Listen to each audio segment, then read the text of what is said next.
Already, good afternoon or good morning or good evening, depending where you are. Um, Hope you are in a warmer place. For sure, today is a very cold day. I don't have enough jackets to feel warm, but I want to welcome you for our last colloquium from the Center for Optimal Aging. This is our 2024 end of year colloquium, and with great honor, one of our very special scholars and researcher is presenting on a very good topic to end the year on brain health. So I would like to ask Dr. Katerina Diaz-Asper to also welcome you, talk about her background, and then open the lecture for you. Dr. Diaz-Asper, why don't you take the podium? And I want to steal any time from you, but I want to do one housekeeping business. We are going to hold questions until the end of the presentation, and then we're going to open for everyone to discuss with us and have a good time to talk about approaches for brain health. Dr. Diaz-Asper. Thank you, Dr. Hein.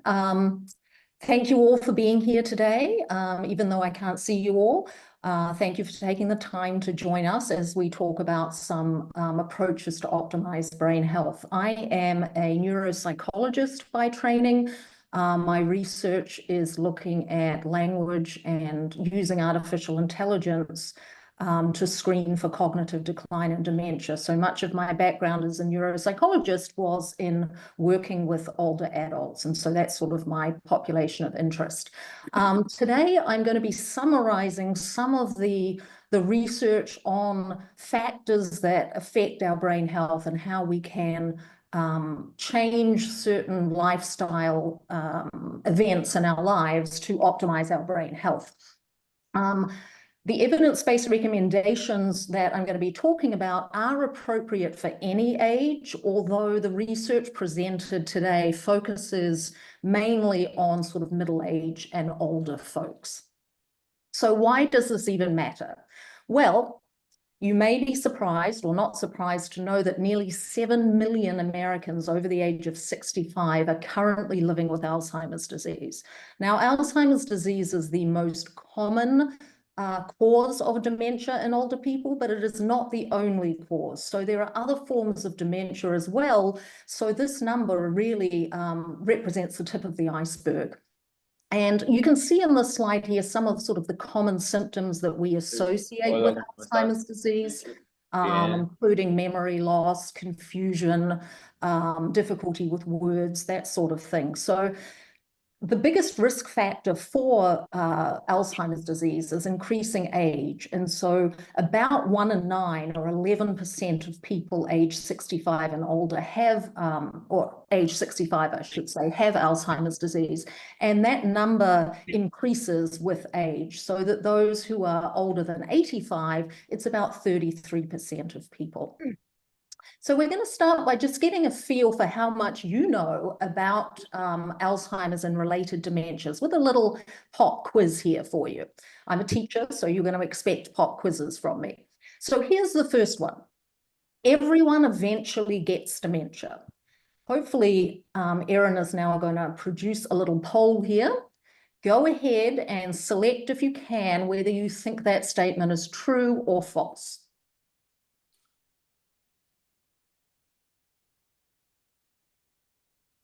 So we'll give you a little bit of time to do that, and then we'll look at the results.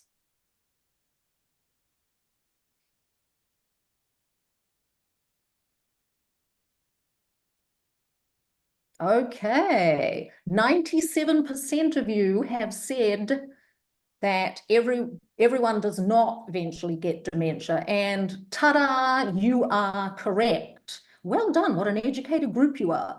So Alzheimer's and other forms of dementia are not an expected result of getting older. They represent a brain abnormality and are not a natural consequence of aging. So well done, the 97% of you who could recognize that.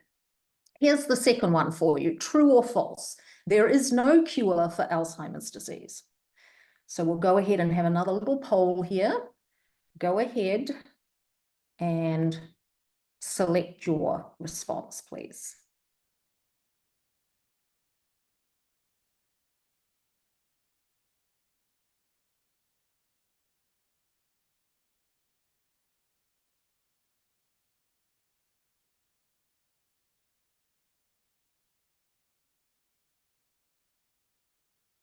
Okay, so I wonder how we did on that one. Okay, there is no cure for Alzheimer's disease. 91% said that's true and 9% said it was false. The answer, well done again, you educated group, is true. There is currently no cure for Alzheimer's disease. However, that being said, there are some new disease-modifying medications on the market that have come out within the last year or so. And they are designed really to try and decrease the amount of a certain abnormal proteins in the brain. But as of now, they do not cure the condition. Right, last one for you. Here we go. Okay, so you can prevent Alzheimer's disease, true or false? Go ahead and vote on that one, please.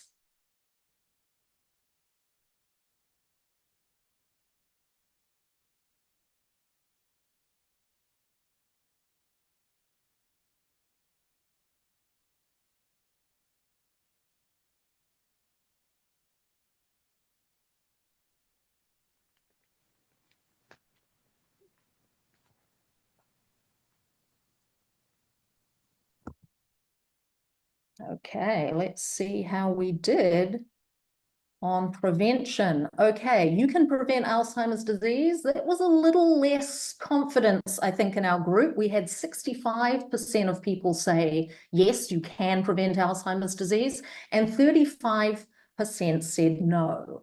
So you can't prevent it entirely, but you can do many things that will reduce your risk. And that's what we're going to be talking about today. Some of the evidence from much of the research literature that talks about how we can keep our brain as healthy as possible as we age. So although there's no way to truly prevent it yet, it may be coming down the line in some time in the future. So when we're talking about Alzheimer's disease, for those of you who may not know sort of what's going on in the brain, really it's the result of the accumulation, an abnormal accumulation of two proteins in the brain, known as beta amyloid and tau. So you can see on the left-hand side here, this diagram shows sort of the normal state of affairs in the brain, where you have brain cells called neurons that communicate with each other. That's the normal state of affairs. In the Alzheimer's brain, these two proteins, beta amyloid and tau, abnormally accumulate and sort of clump together. This clumping of amyloid outside the cell and tau inside the cell causes what are known as plaques and tangles. These plaques and tangles interfere with the communication between cells and actually also interfere with the metabolism of the cell itself, which will eventually cause it to die. And so the end result is that the Alzheimer's brain looks a lot more diseased, I guess we can say, than the healthy brain because of that loss of brain tissue. And of course, along with that, we see the behavioral symptoms of memory loss initially, which progressively gets worse, because dementias are progressive neurodegenerative conditions, meaning that as time goes on, they will get worse. So what do we know about risk factors for Alzheimer's disease and related dementias? So I've got a list here. It's a non-exhaustive list, but it gives you a good flavor for some of the risk factors that have been identified in the research as contributing to Alzheimer's disease. You'll see the top two are in red ink and the others are in a darker ink. The reason the top two are in red ink is to indicate that those two risk factors we can't do anything about. They're non-modifiable risk factors, right? So our chronological age we cannot change, and our genetic inheritance we also cannot change. However, All of the other factors listed here are what are known as modifiable risk factors, things in our environment and our lifestyle that we can actually do something about as we age. On the right-hand side, there's a somewhat sort of complicated looking snaky graph thing, but this is from the Lancet Commission, just released this year, and it talks about the number of cases of Alzheimer's disease worldwide that could be either prevented or delayed if we addressed some of these modifiable risk factors. So it's broken up into early life, midlife, and late life. So you can see, for example, in midlife, if hearing loss was addressed as a risk factor, if it was basically eliminated as a risk factor, that means 7% of cases of Alzheimer's disease could be prevented or delayed. Similarly, social isolation in old age, 5% of cases of Alzheimer's disease could be prevented or delayed if we address social isolation. And so in sum, the Lancet Commission basically estimate that nearly half, 45% of cases of Alzheimer's disease and related dementias could be due to these modifiable risk factors. This talks about each one in isolation, but of course, many people have more than one risk factor at a time, so they're going to add up and have a cumulative effect. Which begs the question, what can we do about this? Well, it would be fantastic if we could all just pop a pill and our brains would be in great shape. And certainly the nutraceutical industry, worth billions of dollars a year, would like you to believe that. However, there is absolutely zero scientific evidence to support this idea that popping a pill or taking a dietary supplement is going to prevent the cognitive decline and dementia itself. So really save your money, and we can talk about some things that actually do seem to have an effect on our accumulating risk for dementia as we age. So the first one I'm going to talk about, which has quite a large body of evidence now, is the idea that what we eat can influence our brain health. So in terms of what the research has shown in general is that if we eat a heart-healthy diet, this seems to be associated with not only a reduced risk of getting Alzheimer's disease, but also slowing down the rate of cognitive decline that is associated with dementia. And what we mean by a heart-healthy diet can vary depending on who you talk to, but most of the research has been done on three main types of diet: the Mediterranean diet, the DASH diet, and the MIND diet. And I'll talk about each of these in turn in a moment. But it seems that these three diets, the Mediterranean, the DASH, and the MIND, may protect the brain through their anti-inflammatory and antioxidant properties. And they may also actually improve our cellular metabolism in ways that protect against dementia. And so this is research that's been going on for a number of years now. But just to give you a flavor for what this research shows us is a study that came out just recently this summer at the Alzheimer's Association International Conference. So in this particular study, it was a 4-decade study of more than 130,000 adults, and it looked at the link between diet and cognition. And the researchers found that the people in the study who reported eating at least 2 servings a week of processed red meat, so bologna, hot dogs, that sort of thing, had a 14% increased risk of dementia compared to those who ate less than 3 servings a month. And this was over a 43-year follow-up period. So this is a pretty impressive study, given the amount of time it was conducted for and the number of people that were involved. So again, it suggests that diet does in fact play an important role in keeping our brain healthy. So let's look at the 3 diets that have the most research behind them. The first is the Mediterranean diet. And this emphasizes plant-based foods and healthy fats and reflects the traditional eating patterns of countries around the Mediterranean Sea, which is why it's called the Mediterranean diet. In this diet, you would eat mostly vegetables, fruits, and whole grains, and the main source of fat comes from extra virgin olive oil. Research has shown that this particular diet can lower your risk for cardiovascular disease, which in and of itself is a risk factor for dementia, and also other chronic conditions that can affect brain health. Then we have the DASH diet.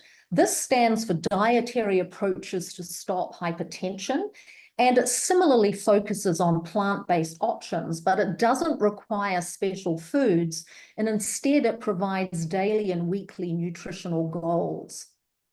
And then finally, we have the MIND diet, which stands for the Mediterranean Dash Intervention for Neurodegenerative Delay, which is quite a mouthful, but this combines the brain health benefits of both the Mediterranean and the Dash diets.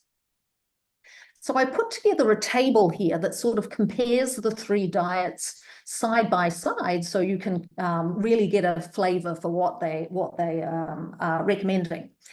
So the Mediterranean Dash and MIND diets all share a focus on promoting health through these nutrient-rich plant-based foods, but they do differ in their specific objectives and their emphases.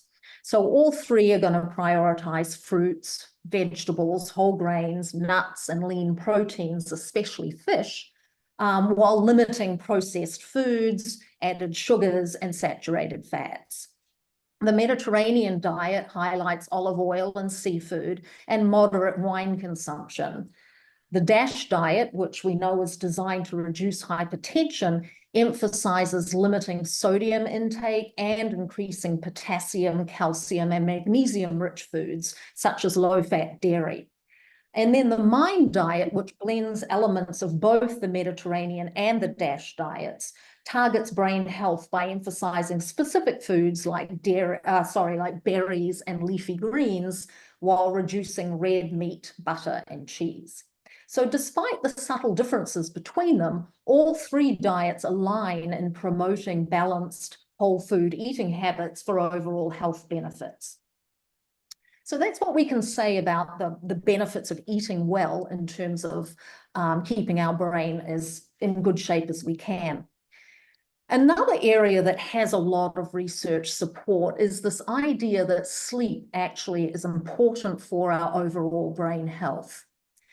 We know this because in recent years, a system has been discovered in the brain called the glymphatic system, and that removes accumulated waste products while we're sleeping. So this particular system removes neurotoxins from the brain, things like accumulating beta amyloid, and it only appears to be active when we're sleeping, not when we're awake. Studies have shown that if you don't sleep long enough, you have an increased risk of cognitive impairment, and not sleeping long enough, tied together with a poor sleep quality, is associated with greater dementia-related pathology in the brain, so the accumulation of beta amyloid and tau. And of course, poor sleep is also linked to a greater risk of falling and depression, more difficulty managing chronic pain, diabetes, and heart disease. So it's a good idea to get good sleep, but how do we do that? So the standard recommendations are to aim for between 7 and 9 hours of sleep a night. In order to do that, there's some fairly sort of standard recommendations in terms of keeping a really good sleep schedule. So going to bed at the same time roughly every night, waking up at the same time every morning, even on weekends, which for young people is a problem because they want to sleep in at the weekends. But generally that's not good because your circadian rhythm is based on a 24-hour cycle. And so you want the brain and the body to sort of learn the association between it being light outside and being active and it being dark and going to sleep. So it's a good idea to find ways to relax before you go to bed at night. That may range from, reading a book, taking a warm bath, meditating, whatever works for you. But try not to look at screens, so phones, computers, watching TV before you go to bed, and certainly not in the bedroom, because those are going to sort of wake you up, keep the brain active. And certainly there's research on the blue light from screens that will, again, sort of engage the brain in ways that are not good when you're trying to go to sleep. Try not to eat a large meal or consume caffeine or alcohol late in the day. Similarly, do exercise, but try not to do it too close to going to bed, because again, that's waking you up and getting you going, and that's not what the signal that the brain needs to go to sleep. And then finally, try and avoid long naps exceeding about 30 minutes in the late afternoon or evening. Again, we want to keep that circadian rhythm such that daytime outside means we're awake, nighttime means we're asleep. So that is sleep. An area that is really my sort of area of interest is cognitive engagement, right? So keeping cognitively active as we age, and there is good research evidence to show that that keeps our brain healthy. So we know that later life cognitive activity is associated with good performance on cognitive tests, including tests of memory, processing speed, executive function, which are things like planning and organization, things like that. Also, it's going to reduce dementia risk. The flip side of that coin, of course, is that a lack of cognitive activity is going to accelerate cognitive decline. And so there was a study that came out not that long ago, in 2021, that sort of exemplifies this. So it was from the Rush Memory and Aging Project. And in the study, investigators asked about 2,000 older adults without dementia to report how often they participated in cognitively stimulating activities. And these activities included how much time they spent visiting a library, or how much time they spent reading magazines and the newspaper, writing letters, playing games like board games and cards and things like that. And they tracked people over 7 years, and they found that over that 7-year period, about 450 of their participants developed Alzheimer's disease. And what they found, importantly, was that the individuals who engaged in the most cognitive activity, those individuals ended up being diagnosed with Alzheimer's about 5 years later than the people who had low levels of cognitive activity. So in other words, it seems like from the results of this study and some others that cognitive stimulation may in fact provide a sort of cognitive reserve, which is the brain's ability to compensate for damage and maintain function despite having these changes in the brain. So it's not going to prevent Alzheimer's disease, but in this case, it may well delay it. And 5 years is a pretty good chunk of time if we're talking about, delaying from age 70 to 75, for example. So then that begs the question, well, are some cognitive activities better than others? I want to be spending my time doing things that are going to keep my brain in the best possible shape. Well, here is a graphic showing you just some of the types of activities that studies have examined in terms of keeping our brain active. And I have to say, sort of in the main, that most of these studies are basically asking people to remember what they've done in the last week or month, etc. And most of these activities have been conducted with other activities. So it's not like they just look at how many times someone played cards in the last week. It's how many times did you use the internet and play board games and listen to the radio. So in other words, it doesn't seem, at least that we know yet, what is the best activity. It's rather how much time you spend doing various cognitive activities that seems to be important. So rather than worrying about, should I read War and Peace versus the newspaper, I think either one is good as long as you are spending time doing it. That then leads us into another area that there is really good evidence to support optimizing brain health, and that is physical activity. So we all know about physical activity being good for our heart and good for our waistline, but what do we know about it being good for our brain? Well, it turns out that moderate to vigorous exercise is going to improve cognition, again, in the areas that I've talked about already: processing speed, which is how quickly you can respond, tests of memory, and tests of executive function. And it seems that the physical activity seems to affect areas that are vulnerable to dementia. And exercise seems to increase a specific hormone called brain-derived neurotrophic factor, or BDNF. And this particular hormone plays a really vital role in the communication between cells. And so this graph, or the graphic at the bottom here, looks a little confusing, but what it's basically showing is, here is physical activity here at the top.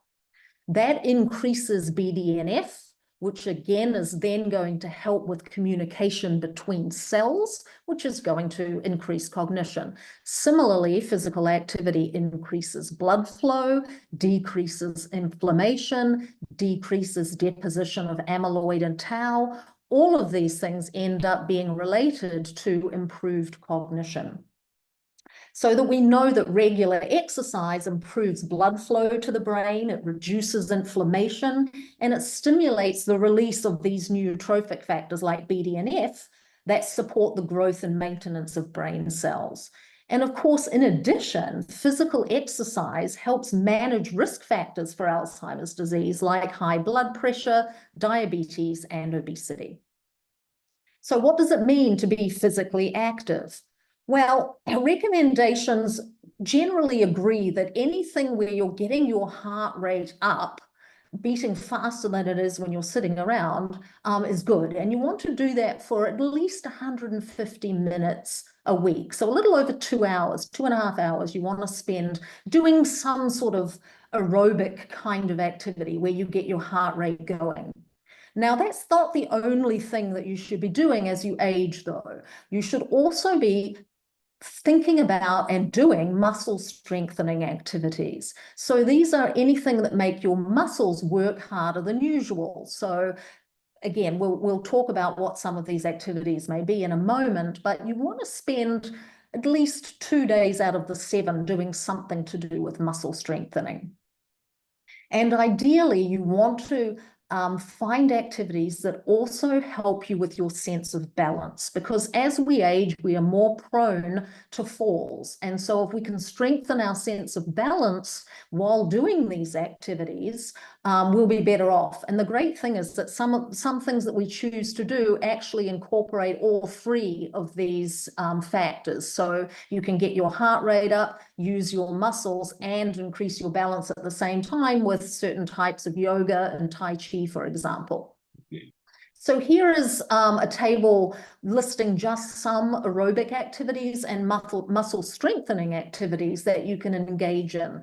The obvious ones for getting the heart rate up would be walking, running, swimming. But there's also things like even walking as a part of golf or doing yard work. These are all activities where you're getting your heart rate up. If you want to dance around the living room with the vacuum cleaner, that counts too. Muscle strengthening activities, you don't have to have an expensive gym membership and go lift weights, although that's certainly one way to strengthen your muscles. But you can be doing, yard work again will use your muscles. You can be lifting the groceries and walking from the car to the house with the bags of groceries. All of those things are using your muscles. So they're all good in terms of being able to increase your physical activity, which is, of course, going to help with things like falls, and as well as keeping your brain in the best possible shape. And the final factor, modifiable risk factor that I want to talk about is social interaction. So this is an area that has had sort of a burgeoning amount of research that's happened since the COVID-19 pandemic. Of course, with the social isolation that came with the pandemic, there were a lot of opportunities to be able to study people that were not able to socialize as they were prior to the pandemic. And so what we know is that low social interaction, greater loneliness, and less frequent social contact are all associated with an increased risk of both cognitive decline and dementia. So regular social engagement is going to help reduce stress and loneliness, both of which are risk factors for cognitive impairment. And think of things like conversations, group activities, and maintaining close relationships are all going to stimulate memory, language skills, and problem-solving abilities. So that effectively acts as a form of mental exercise as well. So being socially active means that you're also being cognitively active and possibly physically active as well. Because strong social networks are likely to encourage healthier behaviors across the board, regular physical activity, if you walk with a friend, for example. And also you're more likely to adhere to a nutritious diet, further protecting brain health if you're lunching with friends, for example. So the research is fairly clear on this relationship between being socially active and engaged and maintaining brain health. But I should say that there is some evidence that the relationship between these two things might be bidirectional, meaning that we know, for example, that more socially active people seem to have good cognitive function, but it may also work the other way in that people that are experiencing declines in cognitive abilities may in fact then reduce their social activity out of embarrassment, stigma, fear, or simply forgetting they have appointments with friends and things like that. So it is possible that this relationship may work both ways. So we've sort of covered a number of different modifiable risk factors for cognitive decline and dementia, and we've looked at each of them in isolation. But as I said at the beginning of today's talk, it's most likely that these factors actually work together as part of a healthy lifestyle. And so I wanted to finish with a study that came out earlier this year that sort of combined a lot of these factors together. So this study was also from the Rush Memory and Aging Project. And what they did is they looked at 585 people from this project who had died and had their brain pathology measured. So they looked at the accumulation of beta amyloid plaques and tau neurofibrillary tangles in the brain. And what they had collected over the years on these people was their self-report of various healthy activities. And so what they did is they looked at the last year that they had on each of these people on their self-report of dietary intake, number of cognitively stimulating activities they engaged in, the time they spent in physical exercise, and how much they smoked and how much alcohol they consumed. And what they found, if you can look at these three graphs at the bottom here, I'll talk you through them, but what they basically found is that the people that had the best lifestyle scores, the highest scores, meaning that they engaged in the most healthy activities, right? They ate well, they did a lot of cognitively stimulating things, they exercised. That was associated with having higher cognitive scores, meaning that they did well on tests of memory and processing speed and executive function, etc. Which goes back to this idea of cognitive reserve. That's great. But what was really interesting, if you look at these lines, what they're showing you across the board is this is for beta amyloid, this is for tau, and this is for the global sort of pathology in the brain suggestive of Alzheimer's disease.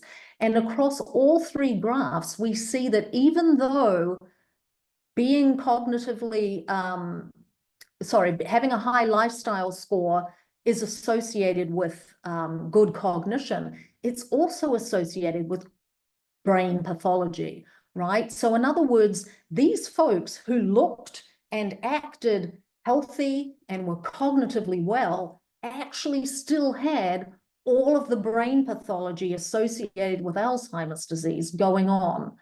So this gets back to this idea of cognitive reserve, so that living a healthy lifestyle, again, is not going to prevent the disease from occurring, but it may give you this reserve to maintain your cognitive abilities independent of what's going on in the brain, that we can't actually necessarily stop that accumulation of beta and tau completely, but we can maybe slow it down, and we can certainly maintain a lifestyle consistent with being healthy right up until death. So that's all I have. I hope you found the presentation interesting, and I'm happy to take any questions that you have. I can't promise I can answer them, but I will try. And Dr. Diaz-Asper, should we just tell participants to unmute and ask directly to you the question? Yeah, I guess so. That would be fine. Or raise the hand feature, and maybe Erin could call on them. I guess it depends on how many people have questions. And also we have the chat if people feel more comfortable to share that. So we will monitor chat, and then if you have any questions or want to bring any approaches to our attention, please just unmute yourself and talk to us.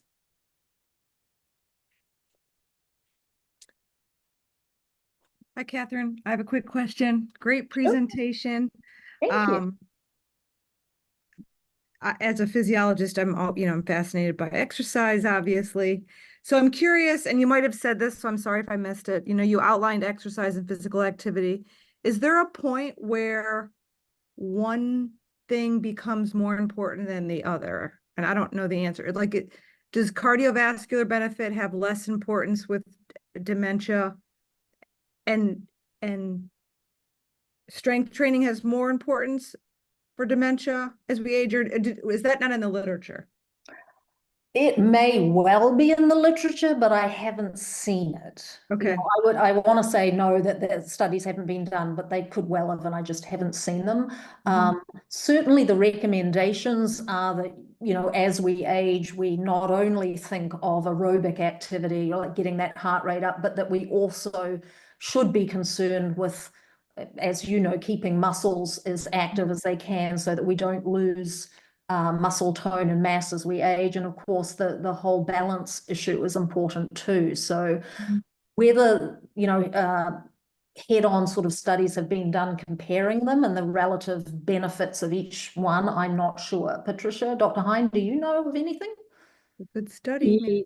Yeah, so our group also at the center, we have another team that is working on we have a living systematic review on data from more than 20 years, so we have been organizing and reviewing that. But definitely there is two different pathways.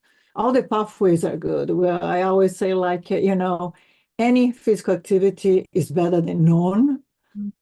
How more you do and the variability, you're going to be working different sensories and different paths of your physical function state, and then you're going to improve everything more holistic. But in terms of the animal literature and some of those that has been used a very controlled type of environment, what happens with the cardiovascular system is the proliferation of oxygen, antioxidants that trafficates to the brain, and so you increase the brain metabolism as well. So you're bringing new oxygen, new nutrients, so the blood is richer. So that helps with some of those phenomena that, and Dr. Diaz-Asper mentioned, especially about sleeping, when we have a lot of the accumulation of some of those substrates, especially the beta amyloids and tau. So it seems like those more intense and cardio seem to be more protective. But nevertheless, many times we have been seeing the human studies, we can do cardio and then we can protect the brain. But then if you also don't work your strength, if you don't have, balance the other components, you might develop frailty, which then will also end up impacting. So I would say keeping like a diverse protocol in physical activity is going to be good, but making sure you also add that cardio for that brain metabolism benefit. Great, thank you. Mhm. We do have two questions in the chat, and then Mohammed, I'll come to you. One was, are there any studies about the use of additives to processed food and their impact on memory or Alzheimer's? Oh, That was the first question. you mean I presume it means as a component of processed food? So rather than it being the red meat itself, maybe it's the chemicals used. I don't know about human studies. There may well be animal studies. Again, I don't want to venture an opinion on that because I don't know the research that well. Does anyone from the team have a comment? Certainly there have been studies, in the past on food additives and how they can affect people in different ways. I'm thinking of different, red 40 colorings and things like that. But with regards specifically to dementia, I'm not sure. So I'm sorry, I can't give you more information on that. I can help a little bit on that. So there has been I don't know if any of you are following more with the Parkinson disease conditions. And so has been more studies raising that they believe that sometimes depending of the mechanism that is promoting Parkinson for that person, it could be exposure, including high toxicity level in the food, exposure to environments that promote that. And that has been growing, and it has been some crossover with dementia. But definitely, when we talk about the strength of the evidence, I think there's more research to come. And there may be some overlap too with the addition of air pollution as a modifiable risk factor for dementia as well. So we're talking chemicals in the air that are affecting our brain health. So it's entirely plausible that there would be chemicals in food too that would do it. Yeah. Then the next question is, do you think if younger kids or teens are taught about this, that we would see a decline in dementia cases if it's Yeah, well, we're learning all the time, aren't we? I think, my parents' generation, my generation, we're learning a lot of this as we go. And so if I could look back on my own childhood and think of what I would have done differently, that's great. In theory, it would make sense, wouldn't it? That if we can address those modifiable risk factors earlier rather than later, you're going to have a better chance of keeping your brain healthy. Those studies, of course, haven't been done, but in the ideal world, they would be, and we would know empirically whether that would actually be the case. But certainly if, you look at that, go back to the sort of the Lancet snaky graphic that I showed, that there were modifiable risk factors from early life, including low education, that have an impact on brain health as an older person. So certainly what we do when we're younger has an impact on our brain as we age. So it's never too young to start, for sure. Thank you. Mohammed, your question. Hi, Muhammad. It was nice presentation. You talked about the modifiable risk factors, and you talked about sleep, the importance of having a regular, efficient, good quality sleep. But in the Lancet report, the update by the Lancet Commission, I couldn't see poor sleep as a modifiable risk factor for dementia. Do you have any thoughts about it? Why it is not there? Yeah, so there's actually thank you for bringing out that there's the list of risk factors that I showed on the left is not an exact replication of what the Lancet has in their report. So you're absolutely right. I think there's again, a pretty good association, at least in the literature, between sleep and brain health. And in fact, I've just completed a semester-long research project with an honors student who was exactly interested in this issue, which was, you know, how does sleep affect neurodegenerative diseases and vice versa. And it seems to be that there is a bi-directional relationship between sleep and neurodegeneration, right? So neurodegeneration is probably going to affect sleep, and sleep is probably going to affect the accumulation of these proteins in the brain. So let me actually go back while I have you here and see why it's not there. Sorry, we go back. There it is. So let's see, obesity, smoking, diabetes. Yeah, you're right. My suspicion is that it may be unclear as to what point in life sleep has that effect, right? So we're talking about, in terms of neurodegeneration, with things like Alzheimer's disease, those changes in the brain happen decades before the person shows symptoms of the disease. So it's possible, if sleep has an effect on the accumulation of these proteins, when does that happen, right? So we know for these things happening in midlife, they've done studies showing that hearing loss in midlife is going to affect Alzheimer's later on. But maybe, my guess is that maybe they don't know that for sleep, but I really don't know. I'm not sure why they haven't got it there. Because, like I said, it has a pretty strong evidence base.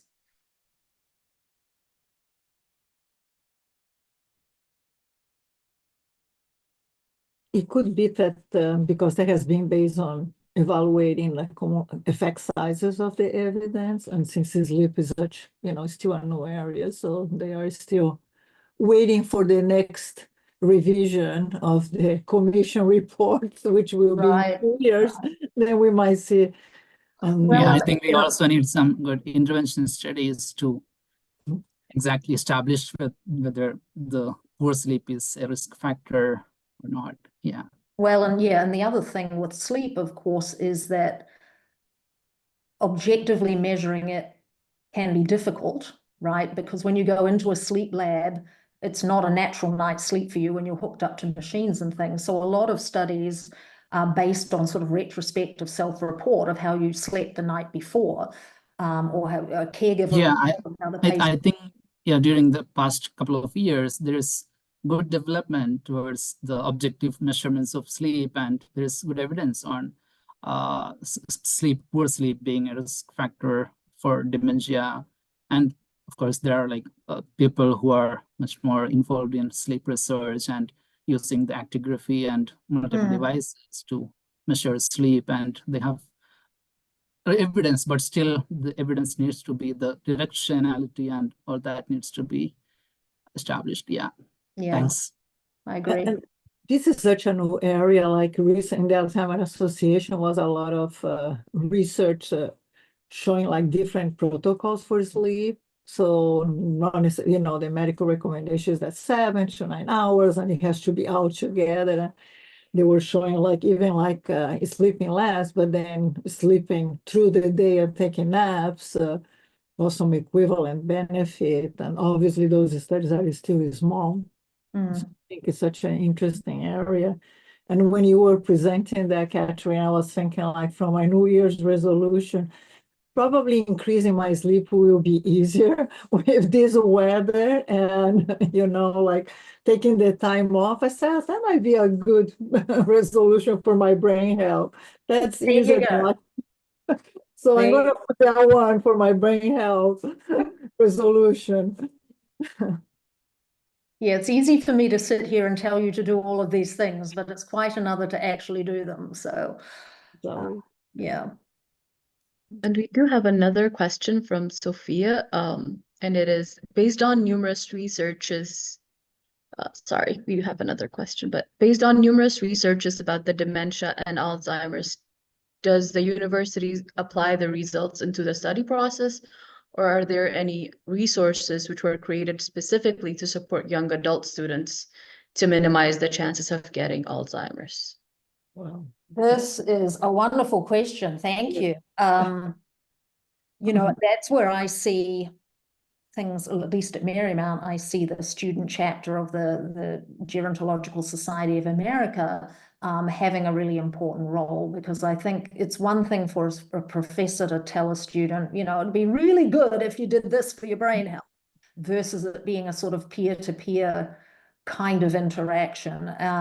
Really, there's not, so far as I'm aware, there's not a sort of national movement to alert younger people to some of these findings, which is a shame, because that's the age where it's probably going to have the biggest effect, right? If you can start living in this sort of really healthy way sooner, the better off your brain is going to be in decades later. So the evidence is very clear about that. But of course, we don't find out about it until we're in our 50s or 60s. It's not that it's too late. It's never too late. But I do think that, you know, the earlier people can start thinking about these things, the better off we'll be. also, I know we have another question, but to add to that, because that's so important, and we have been thinking about that. But also, when we are talking about those earlier, younger cohorts, you know, there is that perception that age is such far away of their reality. So it's really going to have to have like a cultural change, because they're going to have to prepare the education, and we're going to have to prepare the dissemination efforts in a way that's more age appropriate. In that way, they don't see that such a long, I don't have to worry about that. That's so far away from where I am today. So I think it's going to have a lot of investigation, evaluation, a way that they can relate to the information, to the material, because right now, everything we have been disseminated, and the way that we talk about those conditions is targeting the more mature population. Right. You're absolutely right. Yeah. We need to be on TikTok or whatever else young people use. I have a comment. Yes. This is J. Taylor Harden, and I kind of differ on this in that a number of these factors, risk factors, are already being studied in younger populations. We have a depth of research coming out of the National Institute of Child Health and Human Development, of which the National Institute on Aging was a part of in its early gestational startup.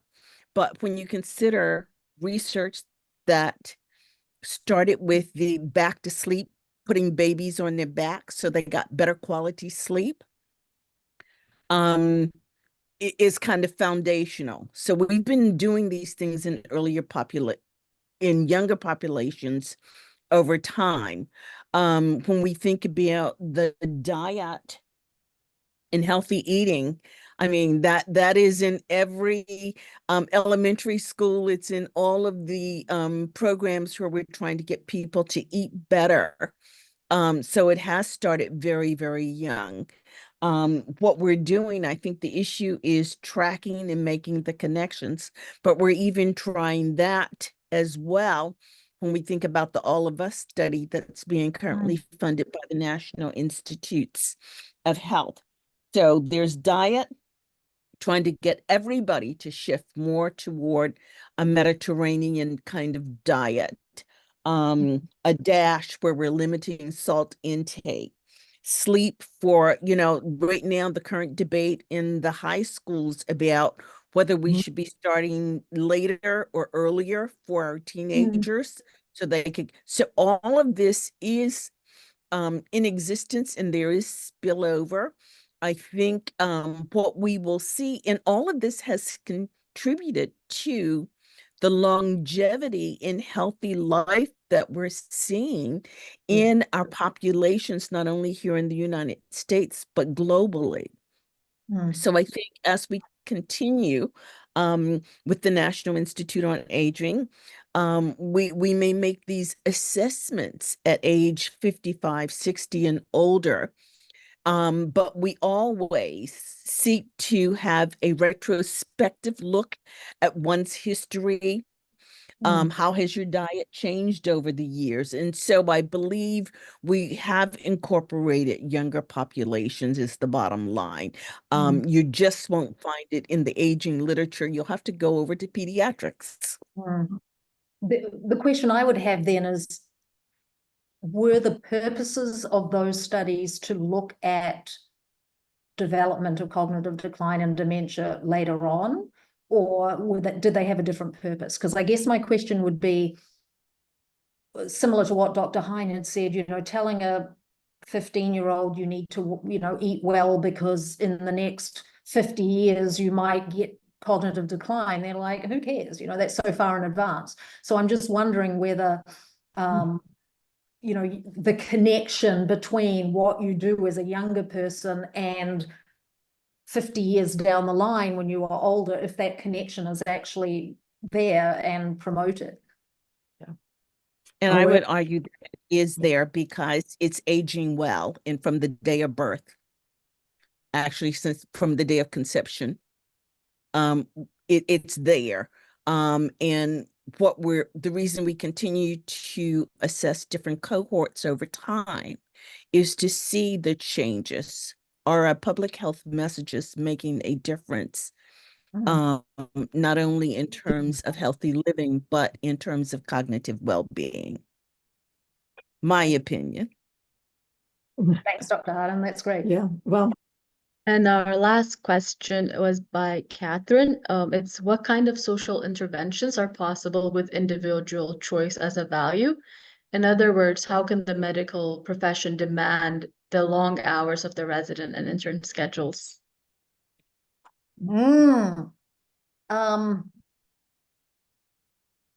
So I'm not sure if I understand the question. I don't want to go off on some tangent where, Catherine, are you here? Can you chat a little more about what you mean?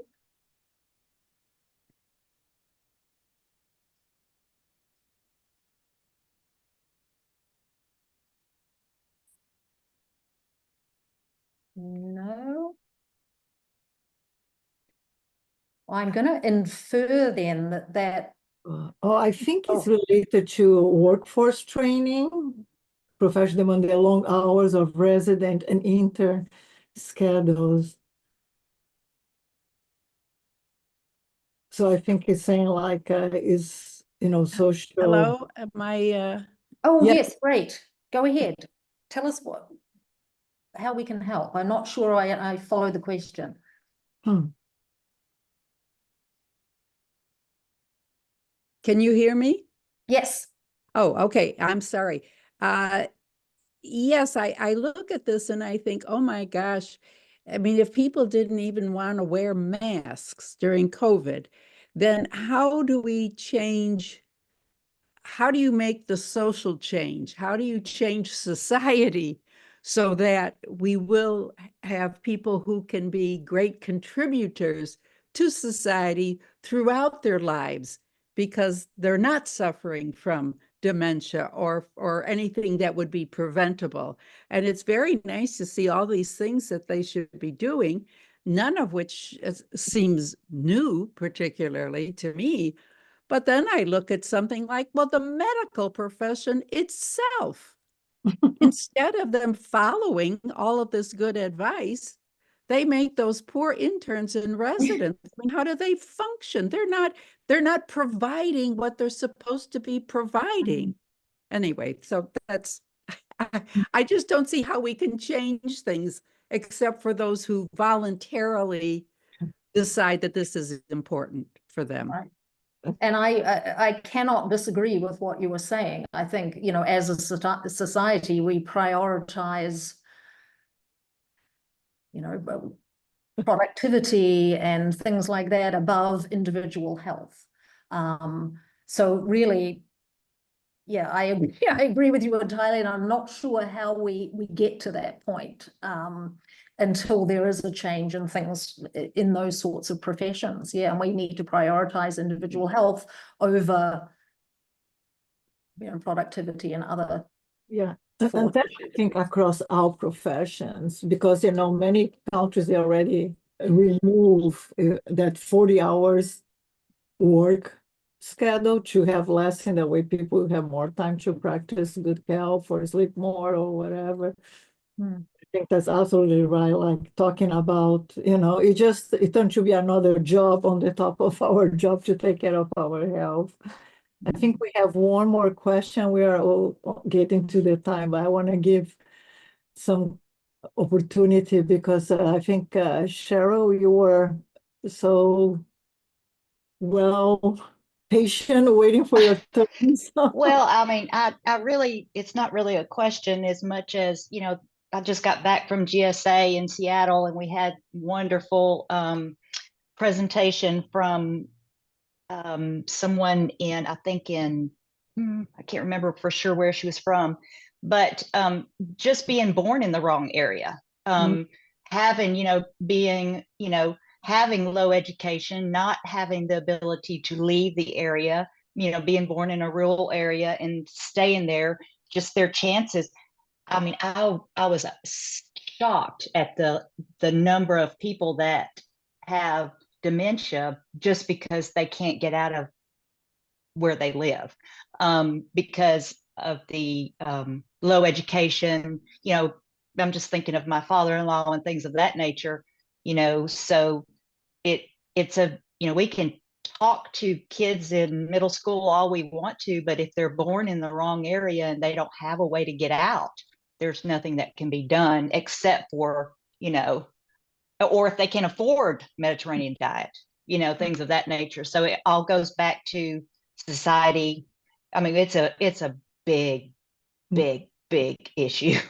Yeah. Can only do what we can do a little bit at a time. Yeah, and we've got to prioritize health. Again, that's what it comes back to. And it's hard to argue, to eat leafy greens when the McDonald's down the street is cheaper. There are all sorts of issues that become very problematic, I think. But that's perhaps a talk for another day. And we can talk health disparities, and there's lots to talk about in the and we've just sort of scratched the tip of the iceberg. But yeah, I'd love to have more conversations about that. And we do have an expert in health equity here, Dr. Hart. And so I don't know if she want to finish our presentation here with some words of wisdom. And she also is a speaker for our next colloquium in the spring. Oh.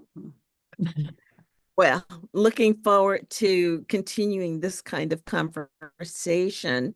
And was that Cheryl who asked that question, or? Yes, Cheryl. Yes, that was me. Okay, yes, Cheryl. Sure.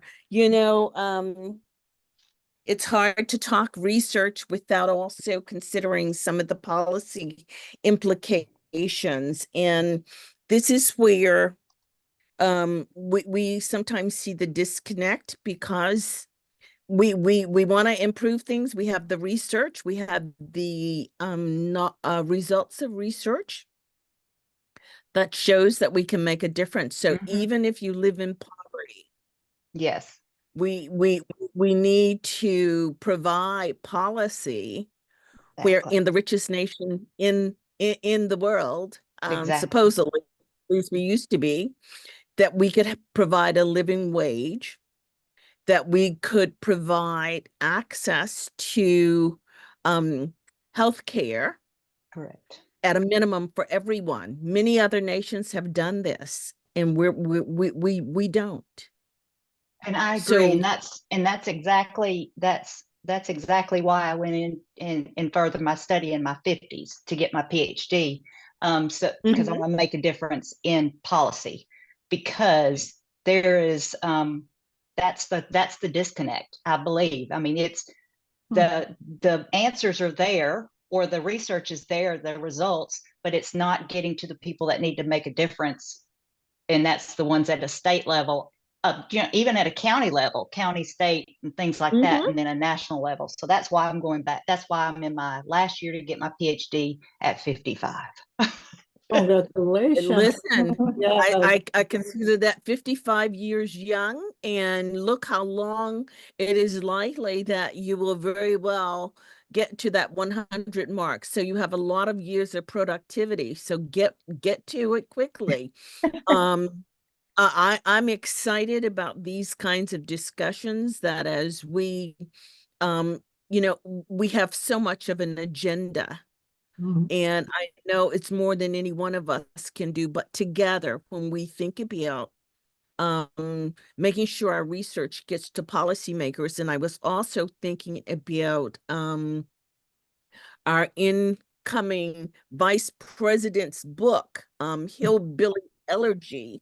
I don't know if any of you got to see it, but he was raised in abject poverty.